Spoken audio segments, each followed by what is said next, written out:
We are back in the black hole of real estate, and I got a lot of questions and some comments regarding the direction of the market. So we're going to talk about that today and where I think things are going. And if there's one thing that we'll talk about throughout and definitely at the end of today's show about where things might go and what might be the catalyst to make it get there just a little bit quicker.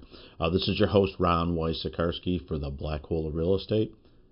And right now we're in, I'll call it gridlock. And I speak to home sellers, every week. And our listing inventory, like so many other teams and agents, have grown dramatically.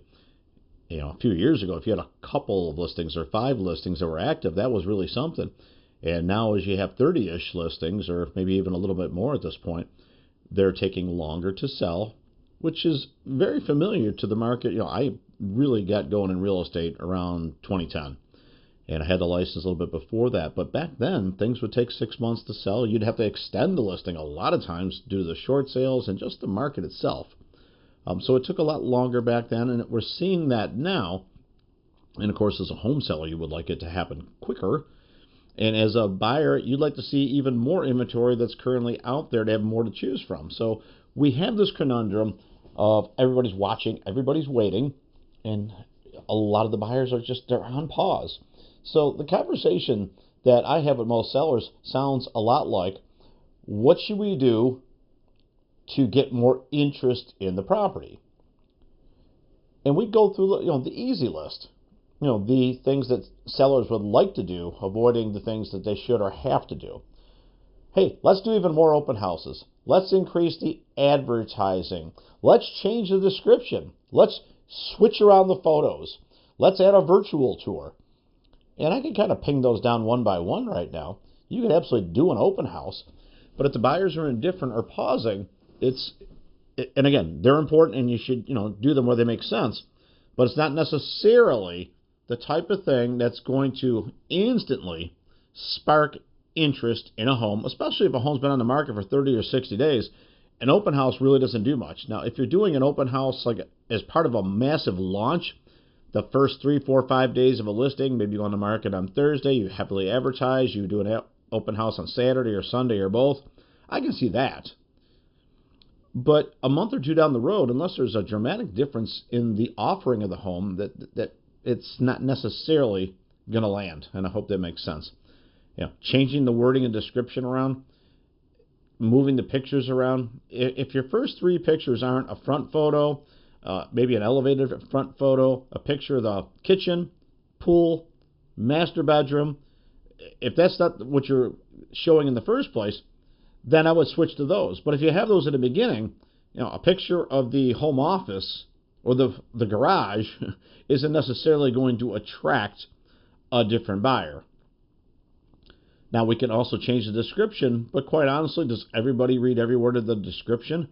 I don't know. I hope so, but I'm not sure that. I think pictures create interest, and if there's enough in the bedrooms and bathrooms and price, they may or may not read the whole description. That's where I'd land on that.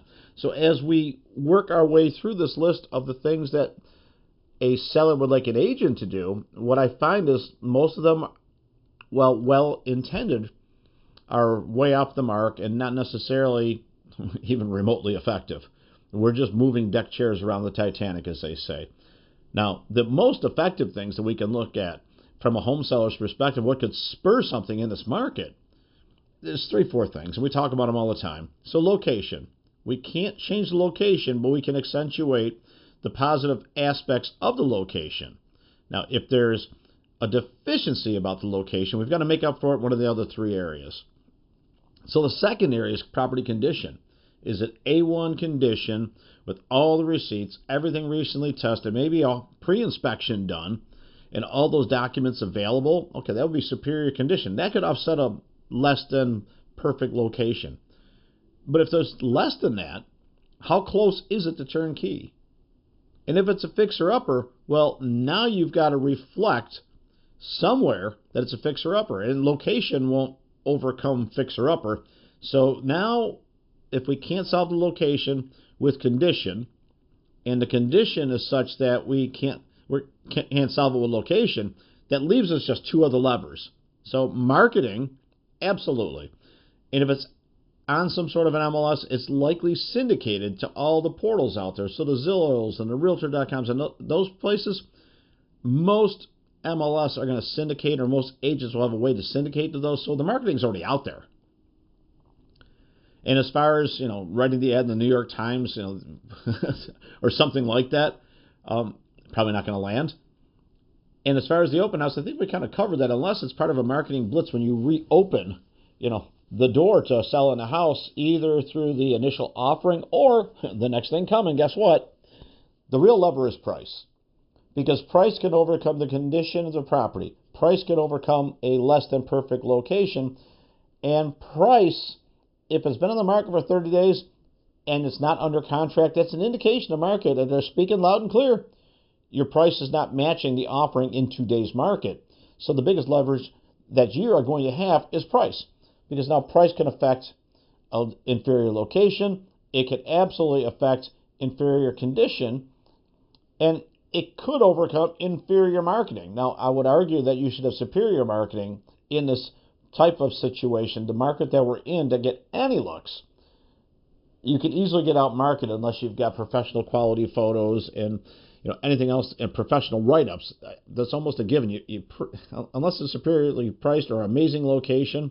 I mean, the way that you overcome marketing is you have the best possible price in the best possible location in the best possible condition. Then maybe marketing matters a little bit less, but I still think you need it. So those are the levers. And before you think I'm going after everybody with daggers, like you got to drop your price, see, this is the twist. It's not what you expect, and this is what I was talking about at the beginning. I don't know that it makes sense to drop your price in this market. And here's why. We know that the first quarter of 25 was up 3% nationwide over the first quarter of 2024. So prices are up. And we know the list to sell ratio is in that 93% range. In some areas, 95, which is still good. So if you're at the proverbial $400,000 price point, we'll just pick that one out. 5%, it's $20,000. 7%, $28,000. How much of that negotiating window do you want to give up? Because if you take a 5% reduction and you go from 400 to the 380 mark, that last couple of percent should get you under contract. So if it was the full 7% off of 500, and it's not always that, but that'd be 472. So if you bump all the way down to 479 or 475, you're almost on top of getting full price for your property. But here's this. That's just the median, which means is a lot of properties are going to sell 97, 98, 99% of list, and a lot of other properties are going to sell for way less. Maybe the ones that were way overpriced in the beginning, maybe the ones that had less than perfect condition, less than perfect location, less than perfect marketing. So now you see that if you're a seller in this market, and let's just suppose that every buyer is pausing for the same reason. And can we list them together? Oh, the economy, inflation, interest rates that are higher than I would like. I don't want to trade my 3% for a 6.5%, even though I can refinance for free within the next 5 years. And I want to see what the market does. And I want to see what happens with tariffs. And I wonder if we're going to land on the moon or Mars or something else. But every excuse is out there. It's causing people to pause. And if everybody's going to pause anyways, then dropping your price isn't necessarily what's going to get it sold. Now, it's kind of crazy for me to sit here and tell you that do nothing is a strategy, but it might be the best possible strategy. And I've had this conversation numerous times this week. I would want someone, if I was selling in today's market, and I was frustrated 30, 60 days in and only getting a few showings and not getting offers, let alone good offers, I would want someone to tell me that making a drastic move in this market is going to cost you money down the road, because unless you drop it, stupidly low, it's probably going to get too much attention right now. Now, there's times where price reductions make sense, and we should do them every 30 days. But I would measure them. I would do a little bit after 30, a little bit after 60, and stretch it out. Because my suspicion is a lot of people are waiting on one thing, a drop in interest rates, and we might just get it in the next Fed meeting. There's a lot of chatter out there because they're going to have a new director, the leader of the Fed, and it's supposed to happen next year, but there is some chatter out there that they may just announce next year's candidate or successor a little sooner, maybe to put pressure on the Fed right now to drop rates, because they really haven't done it, and there's a lot of frustration right up to the Oval Office right now that rates are higher than most people would like them to battle inflation and to battle what's going on with the economy. I think that I would be very, very close to the vest on any price reductions that I would take. I would absolutely sharpen my pencil on the marketing, but I would also say if I'm going to increase the marketing or do something different, we also have to do something to the condition to make it a different offering.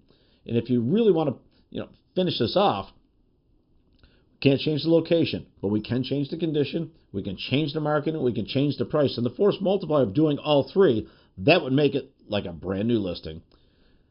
This is your host, Ron Wojciechowski, for the Black Hole of Real Estate.